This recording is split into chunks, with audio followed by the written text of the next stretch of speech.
Cette jeunesse en a marre des humiliations. On a marre de tendre la main, marre d'être traité comme la dernière roue du carrosse, comme le disent les Français. Cette jeunesse veut marcher la tête haute.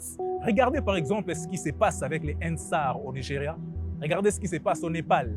Regardez ce qui se passe au Madagascar. De plus en plus de jeunes, nous allons remarquer, refusent la corruption et souhaitent et désirent une gouvernance de transparence. Bref, pourquoi et en quoi cette jeune génération est-elle si différente? Premièrement, je dirais que cette jeune génération n'a pas directement connu la colonisation.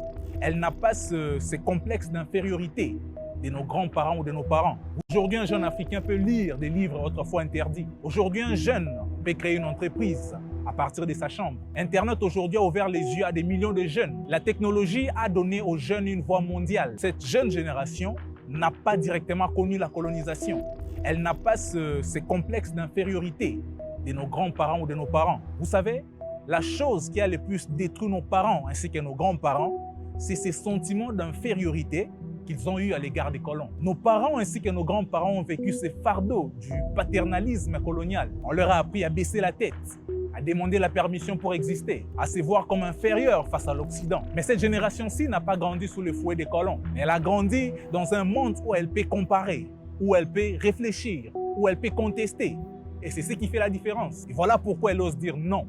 Voilà pourquoi elle ose tenir tête. Voilà pourquoi elle refuse de se considérer comme inférieure. Une génération émancipée, affranchie de toute chaîne coloniale. Une génération qui n'hésite pas à tenir tête s'il le faut contre ceux qui cherchent à l'assujettir. En quoi cette jeunesse est-elle si différente? C'est parce qu'elle a accès à l'éducation, à la technologie. Bref, elle est ouverte au monde.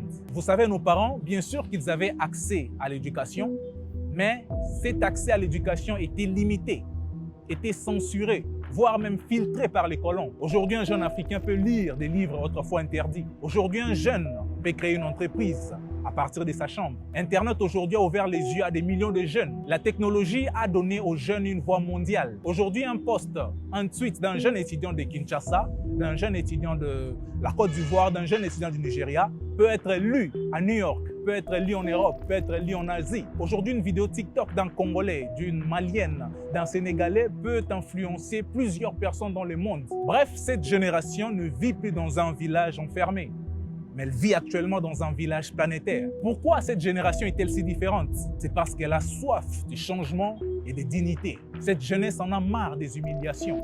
On a marre de tendre la main, marre d'être traité comme la dernière roue du carrosse, comme le disent les Français. Cette jeunesse veut marcher la tête haute. Regardez par exemple ce qui se passe avec les Ensar au Nigeria. Regardez ce qui se passe au Népal.